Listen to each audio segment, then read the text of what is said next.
അത്തറുകൾ ഉപയോഗിക്കുക.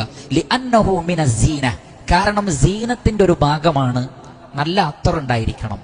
പൈസ ഉള്ള ആളുകളുടെ കയ്യിൽ മുന്തിയ അത്തറ് തന്നെ ഉണ്ടായിക്കോട്ടെ. നബി സല്ലല്ലാഹു അലൈഹി വസല്ലമക്ക് അത് വലിയ ഇഷ്ടമായിരുന്നു.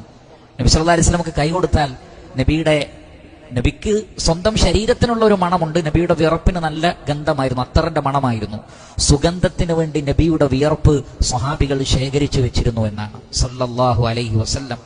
അതിന്റെ കൂടെ അള്ളാഹുവിന്റെ റസൂൽ ഉപയോഗിക്കുന്ന നല്ല അത്തറുകൾ, ആയിഷ റളിയല്ലാഹു അൻഹ പറയാണ്, അള്ളാഹുവിന്റെ റസൂൽ അത്തറുകൾ അധികം ഉപയോഗിച്ചത് മുടിയിലും താടിയിലും ശരീരത്തിലുമായിരുന്നു. ശരീരത്തിൽ അത്തർ ഉപയോഗിക്കുമ്പോൾ കുറെ കൂടി ലോങ് ടൈം കിട്ടും വസ്ത്രത്തിലുള്ളതിനേക്കാൾ. വസ്ത്രത്തിലാവുന്നതിനും കുഴപ്പമില്ല. അത്തറിന്റെ നിറം നബിയുടെ ശരീരത്തിൽ തിളങ്ങുമായിരുന്നു എന്നാണ്. ഊത് അതേപോലുള്ളതൊക്കെ തേക്കുമ്പോൾ അതിന്റെ ഒരു കളറുണ്ടാവും, ആ കളർ നബിയുടെ ശരീരത്തിൽ കാണാമെന്നാണ്. അത്രക്കും സുഗന്ധത്തെ ഇഷ്ടപ്പെട്ടിരുന്നു റസൂലുള്ളാഹി സ്വല്ലല്ലാഹു അലൈഹി വസല്ലം.